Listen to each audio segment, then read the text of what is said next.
ಇಂದು ನನ್ನ ಮಗನ ಮತ್ತೊಂದು ಮದುವೆಯಿತು.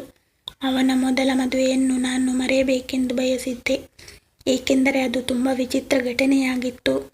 ನನಗೆ ವಿಶ್ವಾಸವಿತ್ತು, ಈ ಹುಡುಗಿ ನನ್ನ ಮಗನನ್ನು ಚೆನ್ನಾಗಿ ನೋಡಿಕೊಳ್ಳುತ್ತಾಳೆ. ನನ್ನ ಮಗನು ಒಳ್ಳೆಯವನು ಮತ್ತು ತುಂಬ ಸುಂದರವಾಗಿದ್ದ. ಅವನು ಈ ಪರಿವಾರದ ಏಕಮಾತ್ರ ಸುಪುತ್ರನಾಗಿದ್ದ. ಎಲ್ಲರೂ ಅವನನ್ನು ಪ್ರೀತಿಸುತ್ತಿದ್ದರು. ಈಗ ನನ್ನ ಹೃದಯ ಬಡಿತ ಹೆಚ್ಚಾಗಿತ್ತು. ರಾತ್ರಿ ಸಮೀಪಿಸುತ್ತಿದ್ದಂತೆ ನನ್ನ ಎದೆಯೂ ಸಹ ಜೋರಾಗಿ ಬಡಿದುಕೊಳ್ಳುತ್ತಿತ್ತು.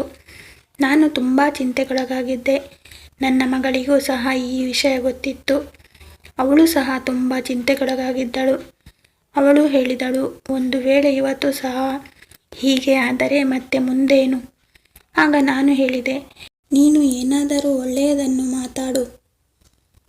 ನಾನು ಮೊದಲೇ ಚಿಂತೆ ಮಾಡುತ್ತಿದ್ದೇನೆ. ಈಗ ಎಲ್ಲ ಸಂಬಂಧಿಕರು ಬಂದಿದ್ದಾರೆ. ಹಿಂದಿನ ಬಾರಿ ದೇಶದಲ್ಲಿ ಮಹಾರೋಗ ಬಂದಿದ್ದರಿಂದ ಇಷ್ಟೆಲ್ಲ ಜನರನ್ನು ಆಮಂತ್ರಿಸಲು ಆಗಿರಲಿಲ್ಲ. ಆದರೆ ಈ ಮದುವೆಗೆ ಸಂಬಂಧಿಕರೆಲ್ಲರೂ ಉತ್ಸಾಹದಿಂದ ಭಾಗಿಯಾಗಿದ್ದರು. ಆದ್ದರಿಂದ ಜನರಿಗೆ ಹಿಂದಿನ ಮದುವೆಯ ಬಗ್ಗೆ ಅಷ್ಟೊಂದು ಗೊತ್ತಿರಲಿಲ್ಲ. ಹಿಂದಿನ ಮದುವೆಯಲ್ಲಿ ಏನಾಗಿತ್ತು, ಅವನಿಗೆ ಈಗ ಮತ್ತೊಂದು ಮದುವೆ ಏಕೆ ಮಾಡಬೇಕಾಗಿತ್ತು ಎಂದು ಅವರಿಗೆ ಯಾರಿಗೂ ಗೊತ್ತಿರಲಿಲ್ಲ.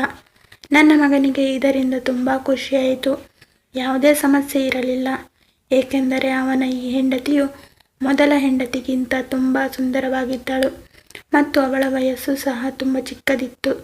ಆದ್ದರಿಂದ ಅವನಿಗೆ ಖುಷಿಯಾಗಲೇಬೇಕಿತ್ತು. ಚಳಿಗಾಲದ ಸಮಯ. ಎಲ್ಲ ಸಂಬಂಧಿಕರು ಮನೆಯಲ್ಲೇ ಠಿಕಾಣಿ ಹೂಡಿದರು. ಜನರು ಒಬ್ಬರಿಗೊಬ್ಬರು ಎಂಜಾಯ್ ಮಾಡುತ್ತಿದ್ದರು. ನಾನು ನನ್ನ ಅಕ್ಕನಿಗೆ ಹೇಳಿದೆ, ಮದುಮಗಳು ಬೇರೆ ಸಿಟಿಯಿಂದ ಬಂದಿದ್ದಾಳೆ ಮತ್ತು ತುಂಬ ಸುಸ್ತಾಗಿದ್ದಾಳೆ. ಅವಳನ್ನು ಇಂದು ಮದುಮಗನ ಕೋಣೆಗೆ ಕಳುಹಿಸಬಾರದು. ಆಗ ನನ್ನ ಅಕ್ಕ ಹೇಳಿದಳು, ನಿನಗೇನಾಗಿದೆ? ಈಗಷ್ಟೇ ಅವರ ಮದುವೆ ನಡೆದಿದೆ. ನೀನು ಅವರ ಪ್ರಥಮ ರಾತ್ರಿಯನ್ನು ಹಾಳು ಮಾಡಬೇಕೆಂದಿದ್ದೀಯೇನು? ಒಪ್ಪಿಕೊಳ್ಳುತ್ತೇನೆ, ಮದುವೆಯ ದಿನ ಸುಸ್ತಾಗುವುದು ಎಲ್ಲ ಇರುತ್ತದೆ. ಅವರದ್ದು ಬಿಸಿ ರಕ್ತ, ಅವರಿಗೆ ಕಾಫಿ ಕೊಡು, ಅವರು ಫ್ರೆಶ್ ಆಗಲಿ ಮತ್ತು ಬೆಳಿಗ್ಗೆ ರಿಸೆಪ್ಷನ್ ಕೂಡ ಇದೆ. ಆಗ ನಾನು ಹೇಳಿದೆ, ಪಾಪ ಆ ಹುಡುಗಿ ಸುಸ್ತಾಗುತ್ತಾಳೆ. ಆಗ ನನ್ನ ಅಕ್ಕ ಹೇಳಿದಳು, ಇಂದಿನ ದಿನಗಳಲ್ಲಿ ಯಾರೂ ಅಷ್ಟೊಂದು ಸುಸ್ತಾಗುವುದಿಲ್ಲ. ಹುಡುಗಿಯರಿಗಂತೂ ಅವರ ಮದುವೆಯ ಬಗ್ಗೆ ತುಂಬ ಕನಸು ಇರುತ್ತದೆ. ಅವಳನ್ನು ನಿನ್ನ ಮಗನ ಕೋಣೆಗೆ ಕಳುಹಿಸು. ಈಗ ರಾತ್ರಿ 12 ಗಂಟೆ ಆಗುತ್ತಿದೆ. ಬೆಳಿಗ್ಗೆ ಎದ್ದು ತಯಾರಾಗಬೇಕು. ನನಗಂತೂ ಗೊತ್ತಿಲ್ಲ ನೀನು ಇಷ್ಟೊಂದು ಸಮಯವನ್ನು ಏಕೆ ಹಾಳು ಮಾಡುತ್ತಿದ್ದೀಯಾ. ಎಲ್ಲರೂ ನಿದ್ದೆಗೆ ಜಾರಿದ್ದಾರೆ. ಎಲ್ಲರೂ ಹಾಡಿ ಕುಣಿದು ಸುಸ್ತಾಗಿದ್ದಾರೆ. ಮದುಮಗಳು ಸಹ ಕೋಣೆಗೆ ಹೋಗಲು ಬಯಸಿದ್ದಾಳೆ. ಹೀಗೆ ನನ್ನ ಅಕ್ಕ ಹೇಳುತ್ತಿದ್ದಳು. ಯಾವಾಗಲೂ ಮೊಸರಿನಲ್ಲಿ ಕಲ್ಲು ಹುಡುಕುವುದೇ ಅವಳ ಕೆಲಸವಾಗಿತ್ತು. ನನ್ನ ಅಕ್ಕ ಎಲ್ಲರಿಗಿಂತ ದೊಡ್ಡವಳಾಗಿದ್ದಳು. ಆದ್ದರಿಂದ ಅವಳಲ್ಲಿ ಸಲಹೆ ಕೇಳಬೇಕೆಂದುಕೊಂಡಿದ್ದೆ. ಆದರೆ ಅವಳು ನನಗೆ ಒಂದೆರಡು ಮಾತು ಹೇಳಿ ಹೋದಳು. ಸ್ವತಃ ಅವಳೇ ಹೇಳಿದಳು, ಈಗ ಮದುಮಗಳು ಕೋಣೆಯೊಳಗೆ ಹೋಗಬೇಕು ಎಂದು. ಈಗ ಮದುಮಗಳನ್ನು ಮದುಮಗನ ಕೋಣೆಗೆ ಕರೆದುಕೊಂಡು ಹೋಗಲಾಯಿತು. ಅಲ್ಲಿದ್ದ ಎಲ್ಲರನ್ನೂ ಹೊರಹಾಕಿ ಸ್ವಲ್ಪ ಹೊತ್ತು ಮದುಮಗಳ ಬಳಿ ಕುಳಿತುಕೊಂಡು ಹೇಳಿದೆ, ಮಗಳೇ, ನಮ್ಮ ಪರಿವಾರದಲ್ಲಿ ನೀನು ಎಲ್ಲರಿಗಿಂತ ದೊಡ್ಡವಳು. ನೀನು ತುಂಬ ಧೈರ್ಯವಂತ ಹುಡುಗಿ. ಆದ್ದರಿಂದಲೇ ನಾನು ನಿನ್ನನ್ನು ತುಂಬ ಇಷ್ಟಪಟ್ಟಿದ್ದೇನೆ. ನೋಡು ಮಗಳೇ, ಮದುವೆಯಾದ ಮೇಲೆ ಕೆಲವೊಂದು ವಿಷಯಗಳು ನಮಗೆ ಅಷ್ಟೊಂದು ಇಷ್ಟವಾಗುವುದಿಲ್ಲ. ಆದರೆ ಮಗಳೇ, ನೀನು ಸ್ವಲ್ಪ ಸಹಿಸಿಕೊಳ್ಳಬೇಕು. ಆಗ ಅವಳು ಹೇಳಿದಳು, ನೀವು ಏನು ಹೇಳುತ್ತಿದ್ದೀರಾ? ನನಗೊಂದು ಅರ್ಥವಾಗುತ್ತಿಲ್ಲ. ಆಗ ನಾನು ಹೇಳಿದೆ, ನನ್ನ ಮಗ ಸ್ವಲ್ಪ ಉಲ್ಟಾ ಪಲ್ಟಾ ಮಾತನಾಡುತ್ತಾನೆ. ಅವನ ಮಾತಿನ ಕಡೆ ಲಕ್ಷ್ಯ ಕೊಡಬೇಡ. 4 ಗೋಡೆಯ ಮಧ್ಯದಲ್ಲಿನ ಮಾತನ್ನು ರಹಸ್ಯವಾಗಿಟ್ಟುಕೋ. ಏನಾದರೂ ಇದ್ದರೆ ಬೆಳಿಗ್ಗೆ ನನ್ನೊಂದಿಗೆ ಹೇಳು. ನಾನು ನಿನ್ನ ಸಮಸ್ಯೆಯನ್ನು ಪರಿಹರಿಸಲು ಪ್ರಯತ್ನಿಸುತ್ತೇನೆ. ನನ್ನ ಮಾತು ಕೇಳಿ ಅವಳು ಸ್ವಲ್ಪ ಗಾಬರಿಯಾದಂತೆ ಕಂಡಳು. ಗಾಬರಿಯಾಗಿ ಅವಳು ಹೇಳಿದಳು, ಸರಿ, ನನ್ನಿಂದ ಎಷ್ಟು ಸಾಧ್ಯವೋ ಅಷ್ಟು ಸಹಿಸಿಕೊಳ್ಳುತ್ತೇನೆ. ಮನೆಯ ಮರ್ಯಾದೆ ಸಹ ನನ್ನ ಮರ್ಯಾದೆ ಇದ್ದಂತೆ. ನಾನು ಅವಳಿಗೆ ಧೈರ್ಯ ನೀಡಿ ಕೋಣೆಯಿಂದ ಹೊರಬಂದಿದ್ದೆ. ಇಡೀ ಮನೆಯಲ್ಲಿ ಕತ್ತಲೆ ಮತ್ತು ನಿಶಬ್ದವಿತ್ತು. ಎಲ್ಲರೂ ಸುಸ್ತಾಗಿದ್ದರಿಂದ ಮಲಗಿ ನಿದ್ರಿಸುತ್ತಿದ್ದರು. ಬಿರುಗಾಳಿ ಬೀಸುವುದಕ್ಕಿಂತ ಮುಂಚೆ ವಾತಾವರಣ ಪ್ರಶಾಂತವಾಗಿರುತ್ತದೆ. ಆದರೆ ನನಗೆ ನಿದ್ರೆ ಬರುತ್ತಿರಲಿಲ್ಲ. ಸ್ವಲ್ಪ ಹೊತ್ತಿನ ಮೇಲೆ ಎದ್ದು ಹೋಗಿ ಮಲಗಿದ್ದರೂ ನನ್ನ ಕಣ್ಣಿಗೆ ನಿದ್ದೆ ಹತ್ತಲಿಲ್ಲ ಮತ್ತು ನಾನು ಪದೇ ಪದೇ ಗಡಿಯಾರದ ಕಡೆ ನೋಡುತ್ತಿದ್ದೆ. ಬಹುಶಃ ಬೇಗ ಬೆಳಗಾಗಿದ್ದರೆ ನನ್ನ ಚಿಂತೆಯೆಲ್ಲ ಮಾಯವಾಗುತ್ತಿತ್ತು. ಆದರೆ ಸಮಯ 2:30 ಆಗುತ್ತಿದ್ದಂತೆ ಯಾರೋ ಜೋರಾಗಿ ಕೂಗುವುದನ್ನು ಕೇಳಿದೆ. ನಂತರ ನನಗೆ ಗೊತ್ತಾಯಿತು, ಇನ್ನು ಮುಂದೆ ಏನೋ ನಡೆಯುವುದರಲ್ಲಿದೆ. ಇದಾದ ಮೇಲೆ ಜೋರಾಗಿ ಕೂಗಾಡಲು ಶುರುವಾಯಿತು. ಇದು ಒಂದು ಹುಡುಗಿಯು ಚೀರಾಡುವ ಶಬ್ದವಾಗಿತ್ತು. ಮತ್ತು ಆ ಹುಡುಗಿ ಯಾರಾಗಿರಬಹುದು? ನನಗೆ ತುಂಬ ಚೆನ್ನಾಗಿ ಗೊತ್ತಿತ್ತು. ಎಲ್ಲ ಸಂಬಂಧಿಕರು ಒಬ್ಬೊಬ್ಬರಾಗಿ ಹೇಳತೊಡಗಿದರು. ಒಮ್ಮೆಲೆ ನನ್ನ ಮಗನ ಕೋಣೆಯ ಬಾಗಿಲು ತೆರೆಯಿತು. ನನ್ನ ಸೊಸೆ ಹುಚ್ಚಿಯಂತೆ ಕೂಗಾಡುತ್ತಾ ಹೊರಕ್ಕೆ ಓಡಿ ಬಂದಳು. ನಾನು ನೋಡಿದ ಹಾಗೆ ಅವಳ ಮೈಮೇಲೆ ದುಪ್ಪಟ ಸಹ ಇರಲಿಲ್ಲ ಎಂದು ಅವಳಿಗೆ ಗೊತ್ತೂ ಇರಲಿಲ್ಲ. ಮನೆಯ ಹೆಂಗಸರೆಲ್ಲ ಅವಳನ್ನು ಹಿಡಿದುಕೊಂಡು, ಅವಳಿಗೆ ಮಗಳೇ, ಏನಾಯಿತು? ದಯವಿಟ್ಟು ನಿನ್ನನ್ನು ನೀನು ಸುಧಾರಿಸಿಕೋ. ಅವಳು ಜ್ಞಾನ ತಪ್ಪಿ ಬಿದ್ದಳು. ಯಾರಾದರೂ ಪ್ರಜ್ಞೆ ತಪ್ಪಿ ಬಿದ್ದಾಗ ಅವರ ಮೇಲೆ ನೀರನ್ನು ಚಿಮುಕಿಸಲಾಗುತ್ತದೆ. ಆದರೆ ನನ್ನ ಸೊಸೆಯ ಮೇಲೆ ನೀರನ್ನು ಚಿಮುಕಿಸಿದರೂ ಅವಳು ಪ್ರಜ್ಞೆಯಿಂದ ಎಚ್ಚರವಾಗಲಿಲ್ಲ. ಅವಳ ಇಡೀ ಶರೀರ ಕೋಲ್ಡ್ ಆಗಿತ್ತು. ಅವಳನ್ನು ತಕ್ಷಣ ಆಸ್ಪತ್ರೆಗೆ ಕರೆದುಕೊಂಡು ಹೋಗಲಾಯಿತು. ನನಗೆ ಅವಳನ್ನು ಆಸ್ಪತ್ರೆಗೆ ಕರೆದುಕೊಂಡು ಹೋಗಲು ಇಷ್ಟವಿರಲಿಲ್ಲ, ಏಕೆಂದರೆ ಮತ್ತೆ ಅದೇ ತಮಾಷೆಯು ನಮ್ಮ ಕಣ್ಣ ಮುಂದೆ ಬರುತ್ತಿತ್ತು. ಆದರೆ ಬೇರೆ ಯಾವುದೇ ದಾರಿ ಇರಲಿಲ್ಲ.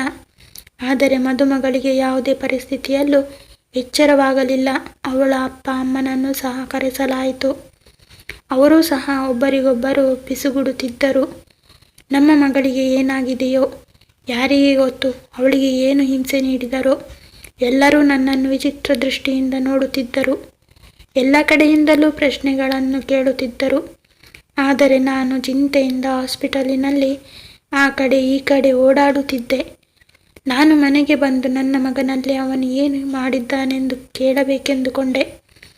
ಆದರೆ ಅವನು ಕೋಣೆಯಲ್ಲಿ ಇರಲಿಲ್ಲ. ಅವನ ಫೋನ್ ಸಹ ಬಂದಾಗಿತ್ತು. ಪರಿಸ್ಥಿತಿಯೂ ಸಹ ಸಾಮಾನ್ಯವಾಗಿತ್ತು. ಆ ರೀತಿ ಯಾವುದೇ ಘಟನೆ ನಡೆದ ಹಾಗೆ ಅನಿಸುತ್ತಿರಲಿಲ್ಲ. ಒಂದು ವೇಳೆ ಅವನು ತನ್ನ ಹೆಂಡತಿಯ ಮೇಲೆ ಕೈ ಮಾಡಿದ್ದರೆ ಅಥವಾ ಅವರು ಜಗಳವಾಡಿದ್ದರೆ ರೂಮಿನಲ್ಲಿರುವ ಸಾಮಾನುಗಳೆಲ್ಲ ಚೆಲ್ಲಾಪಿಲ್ಲಿಯಾಗಬೇಕಿತ್ತು. ಜನರ ಪ್ರಶ್ನೆಗಳಿಂದ ತಪ್ಪಿಸಿಕೊಳ್ಳಲು ನನ್ನ ಮಗ ಆನಂದ್ ಎಲ್ಲೋ ಓಡಿ ಹೋಗಿದ್ದ. ಸದ್ಯಕ್ಕೆ ನನಗೆ ನನ್ನ ಸೊಸೆಯ ಬಗ್ಗೆ ಚಿಂತೆಯಾಗಿತ್ತು. ನಾನು ಆಸ್ಪತ್ರೆಗೆ ಹೊರಟು ಬಂದೆ. 3 ಗಂಟೆಯಲ್ಲೇ ನನ್ನ ಸೊಸೆ ಡಿಸ್ಚಾರ್ಜ್ ಆಗಿ ಆಸ್ಪತ್ರೆಯಿಂದ ಹೊರಬಂದಳು. ನನ್ನ ಸೊಸೆಗೆ ನಮ್ಮ ಮನೆಗೆ ಬರಲು ಇಷ್ಟವಿರಲಿಲ್ಲ. ಅವಳು ತುಂಬ ಗಾಬರಿಯಾಗಿದ್ದಳು. ಆದರೆ ಅವಳ ಅಮ್ಮ ಅವಳಿಗೆ ಹೇಳಿದಳು, ನಿನ್ನ ಗಂಡನ ಮನೆಗೆ ಹೋಗೋಣ ನಡಿ, ಇಲ್ಲ ಅಂದರೆ ಜನರ ಮಾತಿಗೆ ಏನು ಉತ್ತರ ಕೊಡೋಣ? ಜನರೆಲ್ಲ ಬೇರೆ ಬೇರೆ ರೀತಿಯಲ್ಲಿ ಮಾತನಾಡಿಕೊಳ್ಳುತ್ತಿದ್ದಾರೆ ಎಂದು ತಿಳಿ ಹೇಳಿದಳು. ನಾನೂ ಸಹ ನನ್ನ ಸೊಸೆಗೆ ತುಂಬ ತಿಳಿ ಹೇಳಲು ಪ್ರಯತ್ನಿಸಿದೆ. ಮಗಳೇ, ಬೆಳಿಗ್ಗೆ ರಿಸೆಪ್ಷನ್ ಮುಗಿಲಿ, ಆನಂತರ ನೀನು ನಿನ್ನ ತಾಯಿಯ ಮನೆಗೆ ಹೋಗು. ನಾನು ನಿನ್ನನ್ನು ತಡೆಯುವುದಿಲ್ಲ. ನನ್ನ ಮಾತು ಕೇಳಿ ನನ್ನ ಸೊಸೆಗೆ ತುಂಬ ಸಿಟ್ಟು ಬಂದಿತ್ತು ಮತ್ತು ಹೇಳಿದಳು, ನಿಮ್ಮ ರಿಸೆಪ್ಷನ್ ಹಾಳಾಗಿ ಹೋಗಲಿ. ಇದಾದ ಮೇಲೆ ಒಂದು ಕ್ಷಣವೂ ನಾನು ನಿಮ್ಮ ಮನೆಯಲ್ಲಿ ಇರುವುದಿಲ್ಲ. ನಾನು ನನ್ನ ಮನೆಗೆ ಹೋಗುತ್ತೇನೆ. ನನ್ನ ಮನೆಗೆ ಹೋಗಲು ಯಾವ ಸಮಾಜವಾಗಲಿ ಯಾವ ಕಾನೂನಾಗಲಿ ನನ್ನನ್ನು ತಡೆಯಲು ಸಾಧ್ಯವಿಲ್ಲ. ನಾನು ಎಜುಕೇಟೆಡ್ ಆಗಿದ್ದೇನೆ.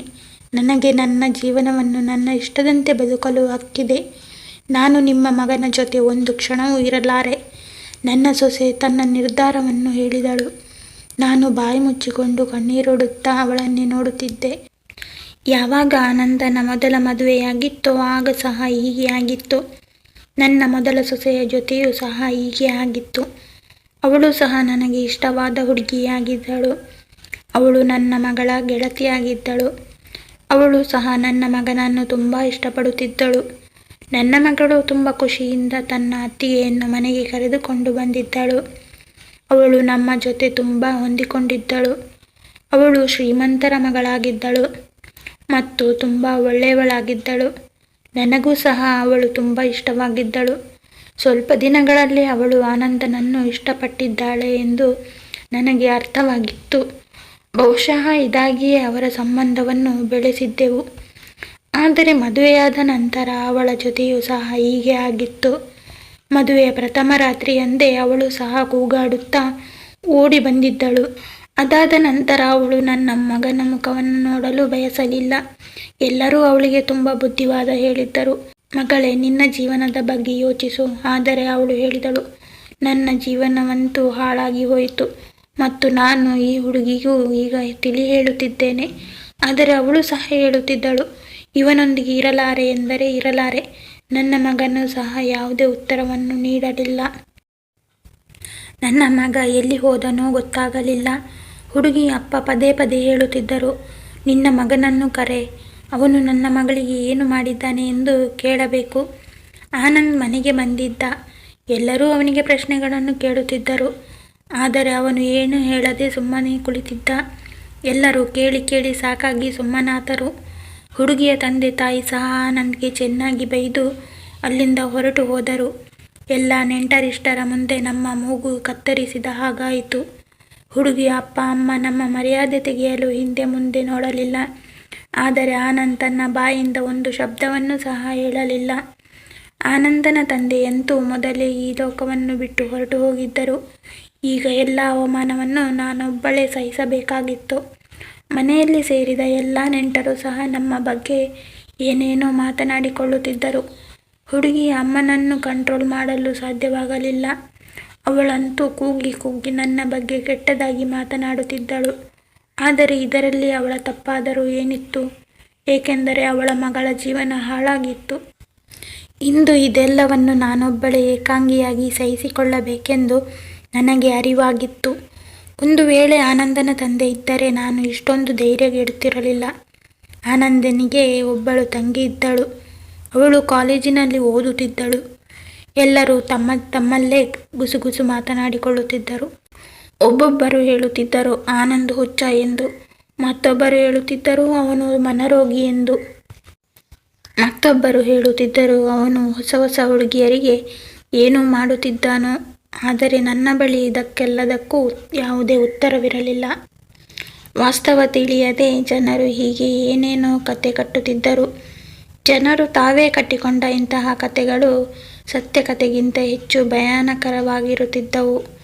ಆದರೆ ಸಮಸ್ಯೆ ಏನೆಂದು ನನಗೂ ಗೊತ್ತಿರಲಿಲ್ಲ.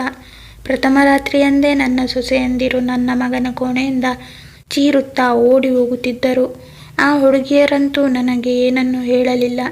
ಆದರೆ ಅವರು ತಮ್ಮ ಅಪ್ಪ ಅಮ್ಮನಿಗೆ ಏನಾದರೂ ಹೇಳಿರಬಹುದು ಎಂದು ನಾನು ಯೋಚಿಸಿದೆ. ಸತ್ಯವನ್ನು ಅರಿಯಲು ನಾನು ಅವರಿಗೆ ಫೋನ್ ಮಾಡಿದೆ. ಮನುಷ್ಯತ್ವದ ದೃಷ್ಟಿಯಿಂದ ನಾನು ಅವರ ಆರೋಗ್ಯವನ್ನು ವಿಚಾರಿಸಿದೆ. ಹುಡುಗಿಯ ಅಮ್ಮ ಫೋನ್ ಎತ್ತಿಕೊಂಡಾಗ ನಾನು ಅವರಿಗೆ ಕೇಳಿದೆ, ಈಗ ಮಗಳ ಆರೋಗ್ಯ ಹೇಗಿದೆ?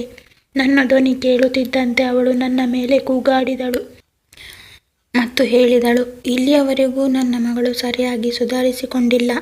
ಮತ್ತೊಮ್ಮೆ ಫೋನ್ ಮಾಡಿದರೆ ಹುಷಾರ್. ಇದನ್ನೆಲ್ಲ ಕೇಳಿ ನನಗೆ ತುಂಬ ಚಿಂತೆಯಾಯಿತು. ನನ್ನ ಮೊದಲ ಸೊಸೆಗೂ ಸಹ ಹೀಗೆ ಆಗಿತ್ತು. ನನ್ನ ಮಗಳು ಹೇಳಿದ್ದಳು. ಅವಳು ಕನಿಷ್ಠವೆಂದರೂ 6 ರಿಂದ 7 ತಿಂಗಳು ಹಾಸಿಗೆ ಹಿಡಿದಿದ್ದಳು. ಇಷ್ಟಕ್ಕೂ ನನ್ನ ಮಗನಲ್ಲಿ ಏನು ಸಮಸ್ಯೆ ಇತ್ತು? ಅವನ ಹೆಂಡತಿಯರು ಅವನನ್ನು ಬಿಟ್ಟು ಏಕೆ ಓಡಿ ಹೋಗುತ್ತಿದ್ದರು? ಆನಂದನ ಬಗ್ಗೆ ಹೇಳಬೇಕೆಂದರೆ ಅವನು ತುಂಬ ಸೀದಾ ಸಾದಾ ಹುಡುಗನಾಗಿದ್ದ. ಚಿಕ್ಕಂದಿನಿಂದಲೂ ಅವನು ಕಡಿಮೆ ಮಾತನಾಡುತ್ತಿದ್ದ. ಆದರೆ ಅವನು ಯಾವುದೇ ಕೆಟ್ಟ ಕೆಲಸವನ್ನು ಮಾಡುತ್ತಿರಲಿಲ್ಲ. ಆನಂದನನ್ನು ನಾವು ತುಂಬ ಪ್ರೀತಿಯಿಂದ ಲಾಲನೆ ಪಾಲನೆ ಮಾಡಿದ್ದೆವು. ಏಕೆಂದರೆ ಅವನು ನಮ್ಮ ಮೊದಲ ಮಗನಾಗಿದ್ದ.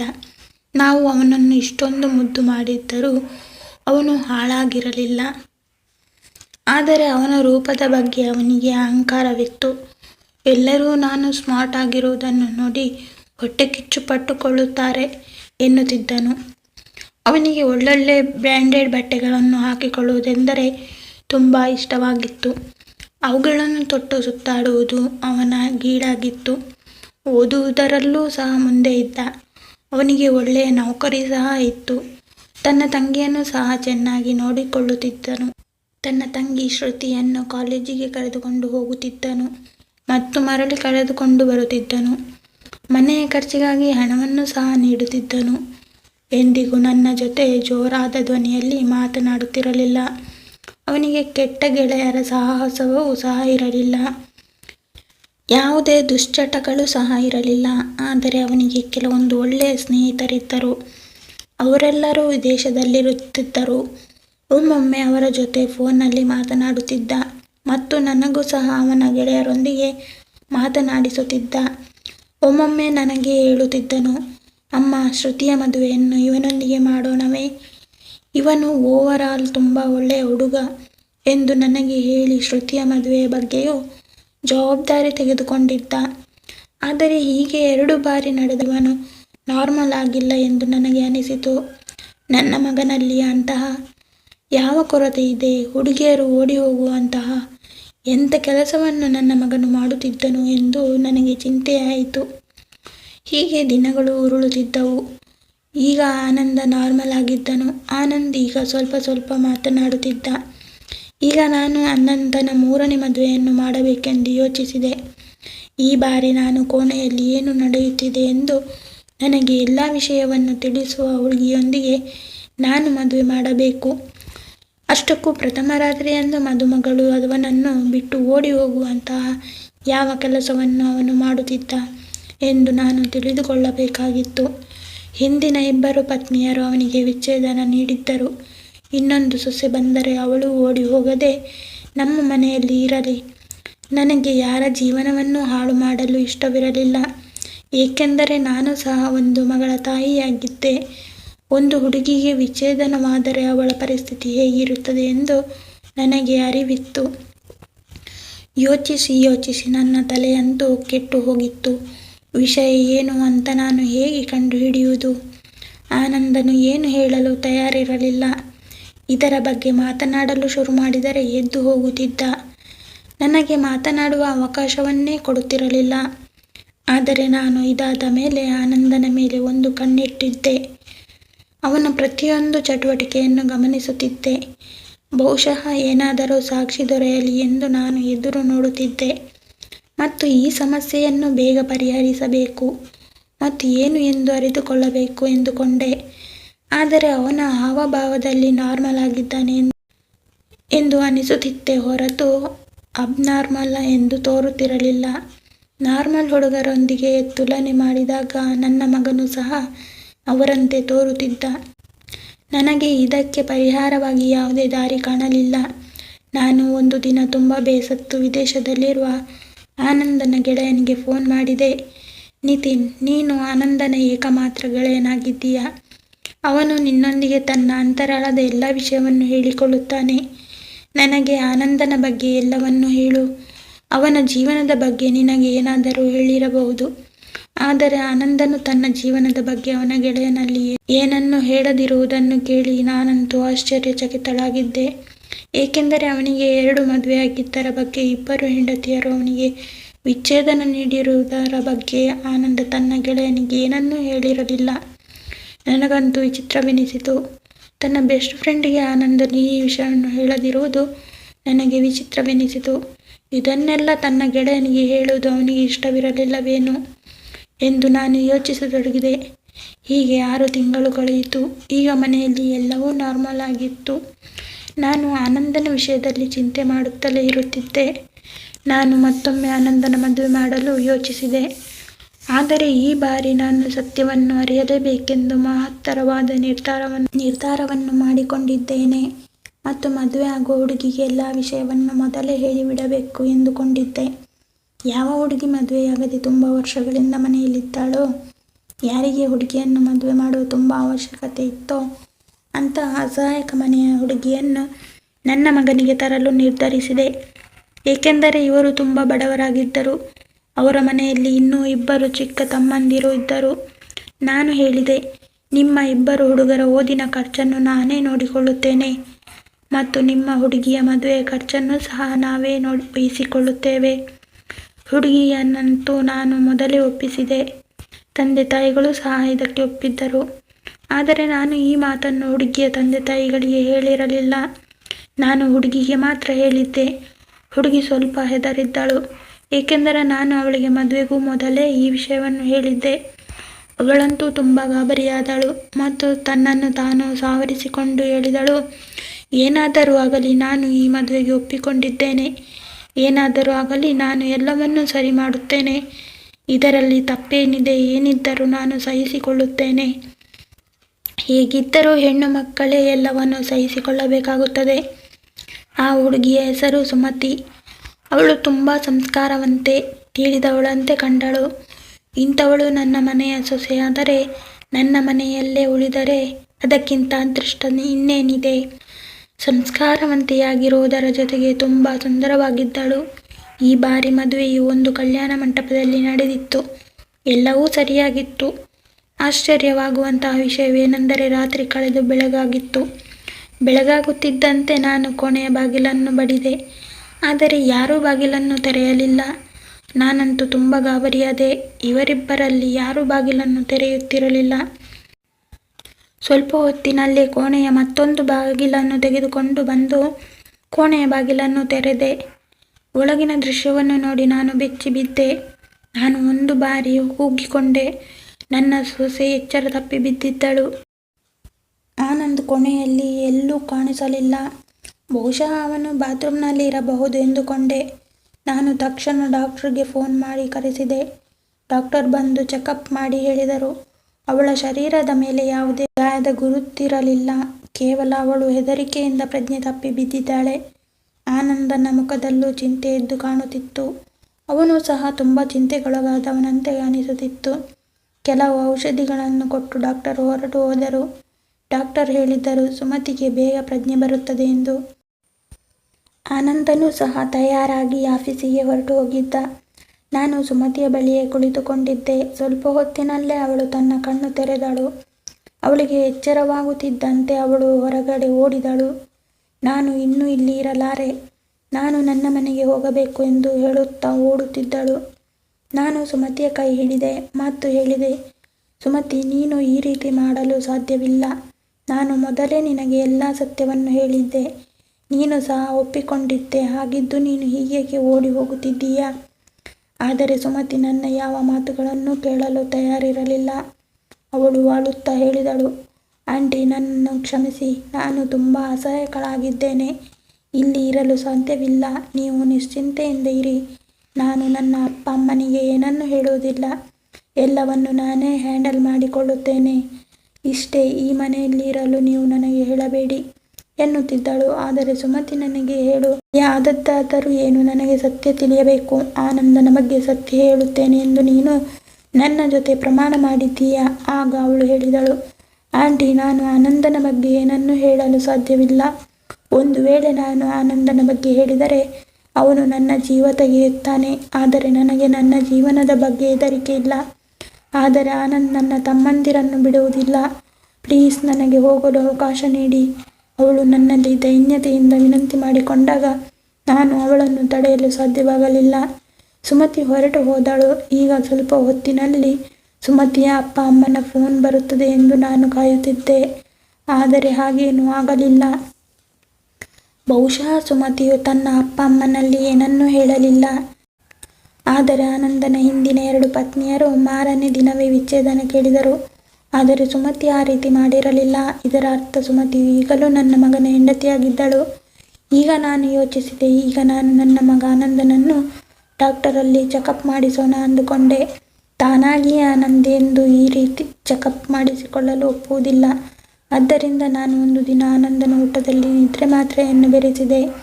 ಆನಂದನು ದೀರ್ಘ ನಿದ್ರೆಗೆ ಜಾರಿದಂತೆ ನಾನು ಡಾಕ್ಟರ್ಗೆ ಫೋನ್ ಮಾಡಿ ಕರೆಸಿದೆ.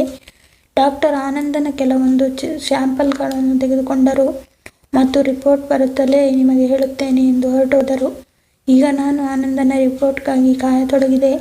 ಮಾರನೇ ದಿನವೇ ಡಾಕ್ಟರ್ ಫೋನ್ ಬಂದಿತ್ತು. ಅವರು ಹೇಳಿದರು, ಆನಂದ ತುಂಬ ನಾರ್ಮಲ್ ಆಗಿದ್ದಾನೆ. ಅವನ ರಿಪೋರ್ಟ್ ಎಲ್ಲವೂ ನಾರ್ಮಲ್ ಆಗಿದೆ. ಇದನ್ನು ಕೇಳಿ ನನಗೆ ತುಂಬ ಆಶ್ಚರ್ಯವಾಯಿತು. ಒಂದು ವೇಳೆ ಆನಂದ್ ನಾರ್ಮಲ್ ಆಗಿದ್ದರೆ ಮದುವೆಯ ಮೊದಲ ರಾತ್ರಿ ಎಲ್ಲ ಹುಡುಗಿಯರು ಏಕೆ ಓಡಿ ಹೋಗುತ್ತಿದ್ದರು? ಇದನ್ನೆಲ್ಲ ಯೋಚಿಸುತ್ತಾ ನನ್ನ ತಲೆ ಸಿಡಿಯತೊಡಗಿತು. ನಾನು ಹೀಗೆ ಯೋಚಿಸುತ್ತಾ ಸುಮತಿಯ ಬಳಿ ಹೋದೆ. ಅವರ ತಂದೆ ತಾಯಿಗಳು ನನ್ನನ್ನು ತುಂಬ ಮರ್ಯಾದೆಯಿಂದ ನೋಡಿಕೊಂಡರು. ಬಹುಶಃ ಅವರಿಗೆ ಸತ್ಯದ ಅರಿವಿಲ್ಲ ಅನಿಸುತ್ತದೆ. ನಾನು ಅವಳ ಮಗಳನ್ನು ಕರೆದುಕೊಂಡು ಹೋಗಲು ಬಂದಿದ್ದೇನೆ ಎಂದು ಅನಿಸಿತು. ನನ್ನನ್ನು ನೋಡುತ್ತಲೇ ಸುಮತಿ ಹೆದರಿ ಹೋದಳು. ಅವಳು ನಮ್ಮ ಜೊತೆ ಹೆಚ್ಚು ಹೊತ್ತು ಕುಳಿತುಕೊಳ್ಳದೆ ತನ್ನ ಕೋಣೆಗೆ ಹೊರಟು ಹೋದಳು. ನಾನು ಸಹ ಸುಮತಿಯ ಹಿಂದೆ ಹೊರಟು ಬಂದೆ.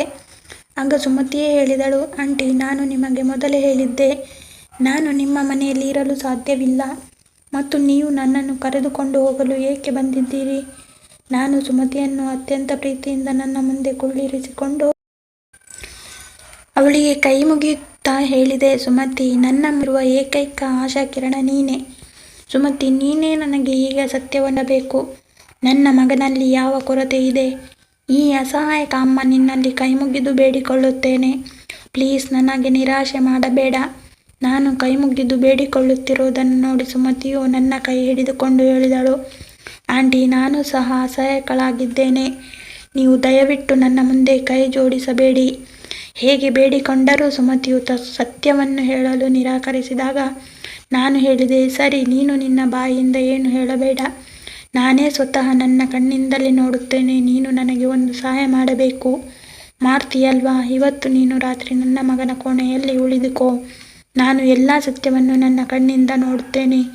ಮೊದಲಂತೂ ಸುಮತಿ ಇದಕ್ಕೆ ತುಂಬ ಹೆದರಿದ್ದಳು. ನಂತರ ನಾನೇ ನಿನ್ನ ಜೊತೆ ಇರುತ್ತೇನೆ, ನಿನಗೆ ಏನೂ ಆಗುವುದಿಲ್ಲ ಎಂದು ಹೇಳಿದಾಗ ಅವಳು ವಿಧಿಯಿಲ್ಲದೆ ಒಪ್ಪಿಕೊಂಡಳು. ನಾನು ಸುಮತಿಯನ್ನು ಮನೆಗೆ ಕರೆದುಕೊಂಡು ಬಂದೆ. ಸುಮತಿಯ ಅಪ್ಪ ಅಮ್ಮ ತುಂಬ ಖುಷಿಯಿಂದ ತವರು ಮನೆಯಿಂದ ಕಳುಹಿಸಿಕೊಟ್ಟಿದ್ದರು. ನಾನು ಮತ್ತೊಮ್ಮೆ ಸುಮತಿಯನ್ನು ಮದುಮಗಳಂತೆ ರೆಡಿ ಮಾಡಿಸಿ ಆನಂದನ ಕೋಣೆಯಲ್ಲಿ ಕುಳ್ಳಿರಿಸಿದೆ. ಆನಂದನಿಗೆ ನಾನು ಮೊದಲೇ ಫೋನ್ ಮಾಡಿ ಹೇಳಿದ್ದೆ, ನೀನು ಆಫೀಸಿನಿಂದ ಬೇಗ ಮನೆಗೆ ಬಾ. ನಾನು ಇವತ್ತು ಮನೆಯಲ್ಲಿ ಇರುವುದಿಲ್ಲ.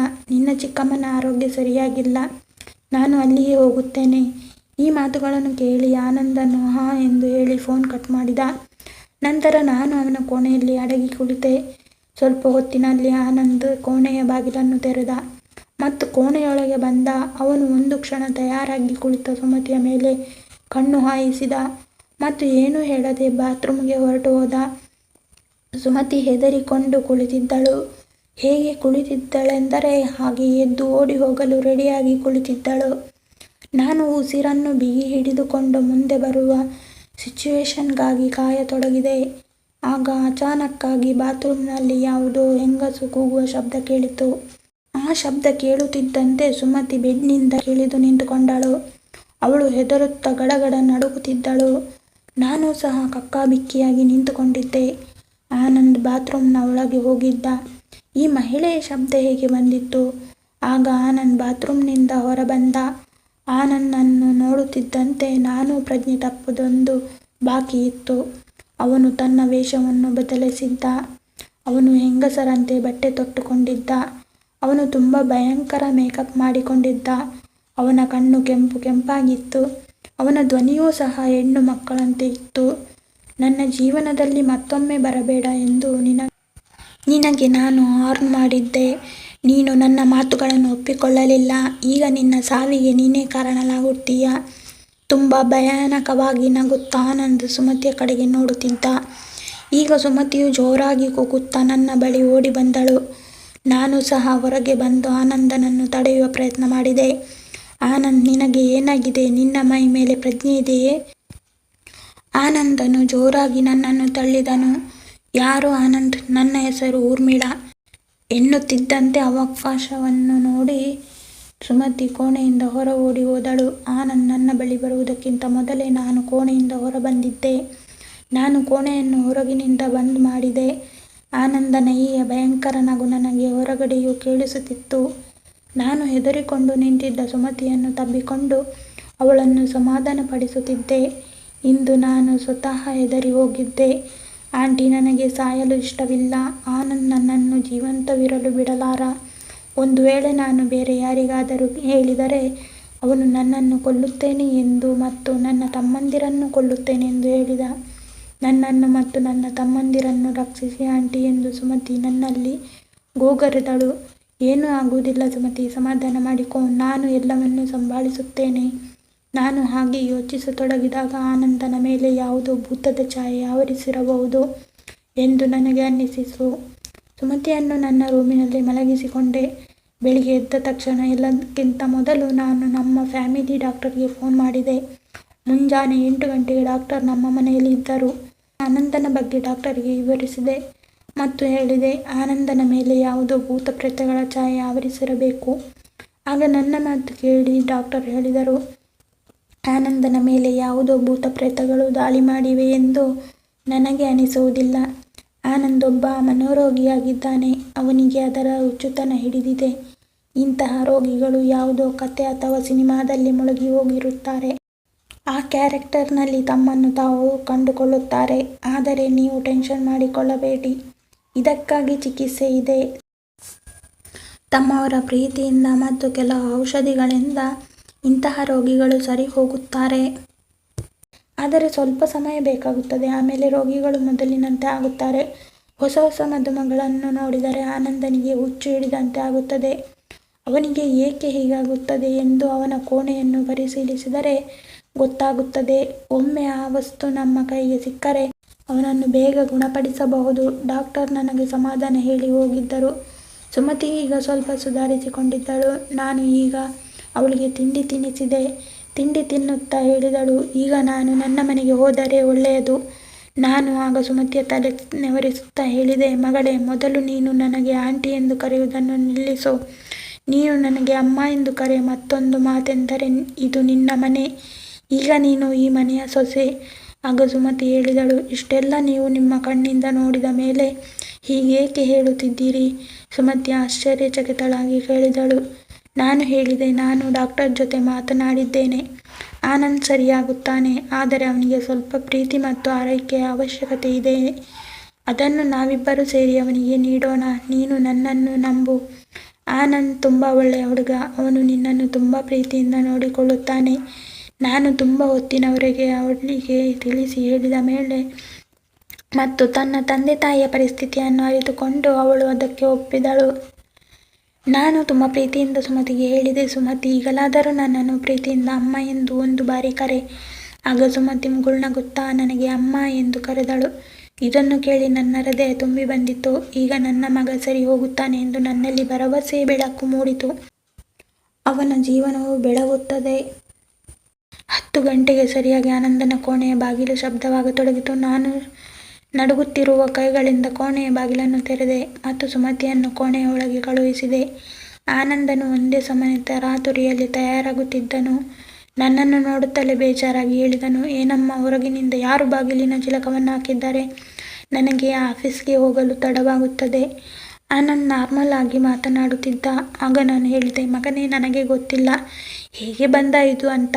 ಸರಿ, ನೀನು ಈಗ ಬೇಗ ತಿಂಡಿ ತಿನ್ನು. ನಾನು ಅವನಿಗೆ ಏನು ಸಂಶಯ ಬರದ ಹಾಗೆ ನೋಡಿಕೊಂಡೆ. ಆನಂದನು ತಿಂಡಿ ತಿಂದನು ಮತ್ತು ಆಫೀಸಿಗೆ ಹೊರಟು ಹೋದನು. ಆನಂದನು ಆಫೀಸಿಗೆ ಹೋಗುತ್ತಿದ್ದಂತೆ ನಾನು ಆನಂದನ ಕೋಣೆಯೊಳಗೆ ಹೋದೆ. ಕೋಣೆಯನ್ನೆಲ್ಲ ಒಮ್ಮೆ ಚೆಕ್ ಮಾಡಿದೆ. ಚೆಕ್ ಮಾಡಿ ನೋಡಿದಾಗ ಅವನ ಬೆಡ್ ಮೇಲೆಲ್ಲ ಕೆಲವೊಂದು ಪುಸ್ತಕಗಳು ಸಿಕ್ಕಿದ್ದವು. ಈಗ ಸುಮತಿಯು ನನ್ನ ಬಳಿ ಬಂದಿದ್ದಳು. ಎಲ್ಲ ಪುಸ್ತಕಗಳಲ್ಲೂ ಒಂದೇ ರೀತಿಯ ಉಪನ್ಯಾಸ ಬರೆದಿತ್ತು.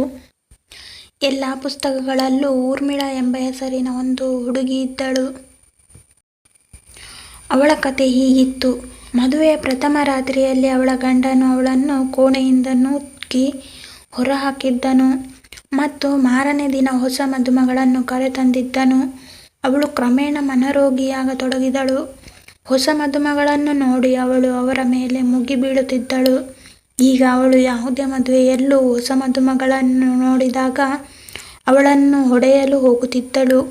ಊರ್ಮಿಳಾಳ ಗಂಡನ ಮನೆಯವರು ಅವಳನ್ನು ಹುಚ್ಚಿ ಎಂದು ನಿರ್ಧರಿಸಿದ್ದರು. ಅವಳನ್ನು ಅವರ ತವರು ಮನೆಗೆ ಕಳುಹಿಸಿದರು. ಆದರೂ ಮದುಮಗಳನ್ನು ನೋಡುತ್ತಿದ್ದಂತೆ ಅವಳ ಹುಚ್ಚುತನ ಇನ್ನೂ ಕಡಿಮೆಯಾಗಿರಲಿಲ್ಲ. ಊರ್ಮಿಳಾಳ ಕ್ಯಾರೆಕ್ಟರ್ನಲ್ಲಿ ಆನಂದನು ತನ್ನಷ್ಟಕ್ಕೆ ತಾನೇ ಇಳಿದಿದ್ದ. ನಾನು ಡಾಕ್ಟರ್ಗೆ ಫೋನ್ ಮಾಡಿ ಇದನ್ನೆಲ್ಲವನ್ನು ವಿವರಿಸಿ ಹೇಳಿದೆ. ನಮಗೆ ಹೇಳಿದ್ದರು, ನೀವೇನು ಚಿಂತೆ ಮಾಡಬೇಡಿ, ಇದೆಲ್ಲವೂ ಸರಿಯಾಗುವುದು. ಇದಕ್ಕೆ ಅಗತ್ಯವಿರುವ ಔಷಧಿಯನ್ನು ನಾನು ನೀಡುತ್ತೇನೆ. ಯಾವ ಕಥೆಯನ್ನು ಅವನು ಓದುತ್ತಿದ್ದಾನೋ ಆ ಕಥೆಯ ಪುಸ್ತಕಗಳನ್ನೆಲ್ಲ ಆ ರೂಮಿನಿಂದ ಹೊರಹಾಕಿ ನಿಧಾನವಾಗಿ ಪ್ರೀತಿಯಿಂದ ಆನಂದನ ಮನವೊಲಿಸಿ ಅವನನ್ನು ಊರ್ಮಿಳಾಳ ಕ್ಯಾರೆಕ್ಟರ್ನಿಂದ ಹೊರತರಬೇಕು. ಹೀಗೆ ಕ್ರಮೇಣ ನಿಧಾನವಾಗಿ ಡಾಕ್ಟರ್ ನೀಡಿದ ಔಷಧದಿಂದ, ನನ್ನ ಮತ್ತು ಸುಮತಿಯ ಪ್ರೀತಿಯ ಆರೈಕೆಯಿಂದ ಆನಂದನು ಸರಿ ಹೋಗತೊಡಗಿದನು. ಸುಮತಿಯು ಆನಂದನ ಮುಂದೆ ಸಿಂಪಲ್ ಆಗಿ ಇರುತ್ತಿದ್ದಳು. ಹೆಚ್ಚು ಶೃಂಗಾರ ಮಾಡಿಕೊಳ್ಳುತ್ತಿರಲಿಲ್ಲ. ಆನಂದನ ವ್ಯವಹಾರದಲ್ಲೂ ತುಂಬ ಬದಲಾವಣೆಗಳಾಗಿದ್ದವು.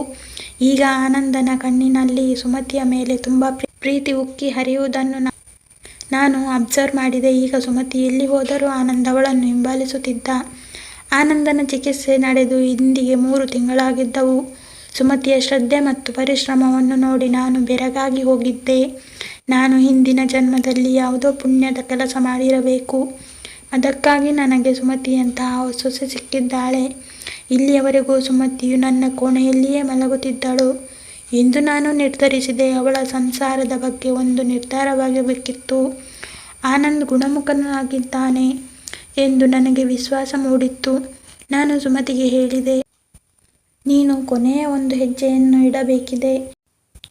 ಇದಾದ ನಂತರ ನಿನ್ನ ಜೀವನದಲ್ಲಿ ಖುಷಿಯ ಸುರಿಮಳೆ ಸುರಿಯುತ್ತದೆ. ಆದರೆ ಸುಮತಿ ಅರ್ಥವಾಗದೆ ನನ್ನ ಕಡೆಗೆ ನೋಡುತ್ತಿದ್ದಳು. ನಾನು ಅವಳಿಗೆ ಇಂದು ಮತ್ತೆ ತಿಳಿ ಹೇಳಿದೆ. ನೀನು ಪುನಃ ಮದುಮಗಳಾಗಿ ಇಂದು ಆನಂದನ ಕೋಣೆಗೆ ಹೋಗಬೇಕು. ನನ್ನ ಮಾತು ಕೇಳಿ ಸುಮತಿ ತುಂಬ ಹೆದರಿದ್ದಳು. ಆದರೆ ಸಾವರಿಸಿಕೊಂಡು ಒಪ್ಪಿಕೊಂಡಳು. ಬಹುಶಃ ಅವಳಿಗೂ ಆನಂದ ಗುಣಮುಖವಾಗಿದ್ದಾನೆಂದು ಅರ್ಥವಾಗಿತ್ತು. ಅವಳು ಸಹ ಆನಂದನ ಪ್ರೀತಿ ತುಂಬಿದ ಕಂಗಳನ್ನು ಅರ್ಥ ಮಾಡಿಕೊಂಡಿದ್ದಳು. ಆಗ ನಾನು ಹೇಳಿದೆ, ಸುಮತಿ, ನೀನು ಹೆದರುವ ಅವಶ್ಯಕತೆ ಇಲ್ಲ. ನೀವಿಬ್ಬರೂ ಒಂದು ನಿರ್ಧಾರಕ್ಕೆ ಬರುವವರೆಗೂ ನಾನು ಬಾಗಿಲಲ್ಲಿ ನಿಂತುಕೊಳ್ಳುತ್ತೇನೆ. ನಿನಗೆ ಏನಾದರೂ ತೊಂದರೆ ಎಂದು ಕಂಡು ಬಂದರೆ ತಕ್ಷಣ ಹೊರಗೆ ಓಡಿ ಬಾ. ನಾನು ಇಂದು ಸುಮತಿಯನ್ನು ಮದುಮಗಳಂತೆ ಅಲಂಕರಿಸಿದೆ ಮತ್ತು ಅವರ ಬೆಡ್ರೂಮ್ ಅನ್ನು ಸಹ ತುಂಬ ಚೆನ್ನಾಗಿ ಶೃಂಗಾರ ಮಾಡಿದೆ. ಆನಂದ ಬರುವ ಸಮಯವಾಗಿತ್ತು. ನಾನು ಸುಮತಿಯನ್ನು ಅವರ ಬೆಡ್ ಮೇಲೆ ಕುಳ್ಳಿರಿಸಿದೆ. ಸ್ವಲ್ಪ ಹೊತ್ತಿನಲ್ಲಿ ಆನಂದ ಬಂದನು. ಅವನು ಊಟ ಮಾಡುತ್ತಿರುವಾಗ ಅವನ ದೃಷ್ಟಿ ಆ ಕಡೆ ಈ ಕಡೆ ಹರಿದಾಡುತ್ತಿತ್ತು. ನನಗೆ ಅರ್ಥವಾಗಿತ್ತು ಆನಂದ್ ಯಾರನ್ನೋ ಹುಡುಕುತ್ತಿದ್ದಾನೆಂದು.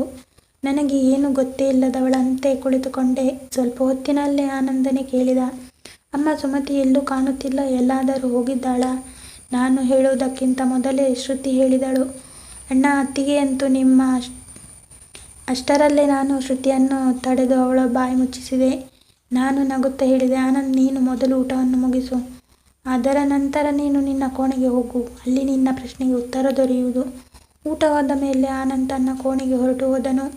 ನನ್ನ ಹೃದಯ ಜೋರಾಗಿ ಬಡಿದುಕೊಳ್ಳುತ್ತಿತ್ತು. ನಾನು ಎಲ್ಲ ಸರಿಯಾಗಲಿ ಎಂದು ದೇವರಲ್ಲಿ ಬೇಡಿಕೊಂಡೆ. ನಾನು ಹಿಂಬಾಲಿಸಿದೆ ಮತ್ತು ಕೋಣೆಯ ಹೊರಗೆ ಬಾಗಿಲ ಬಳಿ ನಿಂತುಕೊಂಡೆ ಮತ್ತು ಒಳಗೆ ಕಿವಿ ಇಟ್ಟು ಒಳಗಿನ ಮಾತುಗಳನ್ನು ಕೇಳಲು ಪ್ರಯತ್ನಿಸುತ್ತಿದ್ದೆ. ಒಳಗೆ ಎಲ್ಲವೂ ಸರಿಯಾಗಿದೆಯೋ ಇಲ್ಲವೋ ನಾನು ಅಲ್ಲೇ ನಿಂತುಕೊಂಡೆ. ತುಂಬ ಹೊತ್ತಾಗಿತ್ತು. ಆದರೆ ಇಲ್ಲಿಯವರೆಗೂ ಒಳಗಡೆ ತುಂಬ ಶಾಂತ ವಾತಾವರಣವಿತ್ತು. ಸ್ವಲ್ಪ ಹೊತ್ತಿನಲ್ಲಿಯೇ ನನಗೆ ಆನಂದ್ ಮತ್ತು ಸುಮತಿಯ ಪ್ರೀತಿ ತುಂಬಿದ ಮಾತುಗಳು ಕೇಳಿದವು. ಅವರು ಪ್ರೀತಿಯಲ್ಲಿ ಮುಳುಗಿ ಹೋಗಿದ್ದರು. ನನ್ನ ಮನಸ್ಸಿಗೆ ಈಗ ತೃಪ್ತಿಯಾಯಿತು. ನಾನು ಮನದಲ್ಲೇ ಭಗವಂತನಿಗೆ ಧನ್ಯವಾದಗಳನ್ನು ಹೇಳಿದೆ ಮತ್ತು ನನ್ನ ಕೋಣೆಗೆ ಬಂದು ನೆಮ್ಮದಿಯಿಂದ ಮಲಗಿದೆ. ನಾನು ಬೆಳಿಗ್ಗೆ ತುಂಬ ಹೊತ್ತಾದ ಮೇಲೆ ನನ್ನ ಕಣ್ಣು ತೆರೆಯಿತು. ನಾನು ಬೇಗ ಎದ್ದು ಅಡುಗೆ ಮನೆ ಕಡೆ ಓಡಿದಾಗ ಸುಮತಿಯು ನನಗಿಂತ ಮೊದಲೇ ಕಿಚನ್ ರೂಮಿನಲ್ಲಿ ಹಾಜರಿದ್ದಳು. ನನ್ನನ್ನು ನೋಡುತ್ತಿದ್ದಂತೆ ಅವಳು ಮುಗುಳು ನಕ್ಕಳು ಮತ್ತು ನಾಚಿಕೆಯಿಂದ ತಲೆ ತಗ್ಗಿಸಿದಳು. ಅವಳು ನಾಚಿಕೆಯಿಂದ ಮುಗುಳು ನಗುತ್ತಿರುವುದನ್ನು ನೋಡಿ ಎಲ್ಲವೂ ಸರಿಯಾಗಿದೆ ಎಂದು ನನಗೆ ಮನದಟ್ಟಾಯಿತು. ನಾನು ಪ್ರೀತಿಯಿಂದ ಅವಳ ಹಣೆಗೆ ಮುತ್ತಿಡುತ್ತಾ ಹೇಳಿದೆ, ಇಷ್ಟು ಬೆಳಿಗ್ಗೆ ನೀನು ಕಿಚನ್ ರೂಮ್ನಲ್ಲಿ ಏನು ಮಾಡುತ್ತಿದ್ದೀಯಾ? ಸುಮತಿಯು ನಾಚುತ್ತಾ ಹೇಳಿದಳು, ಅಮ್ಮ, ಆನಂದನಿಗೆ ಕಾಫಿ ಬೇಕಾಗಿತ್ತು, ಅವರಿಗಾಗಿ ಕಾಫಿ ಮಾಡುತ್ತಿದ್ದೆ. ಅವಳು ಕಾಫಿ ಮಾಡುತ್ತಿರುವುದನ್ನು ನೋಡಿ ನಾನು ಅಲ್ಲಿಂದ ಹೊರಬಂದೆ.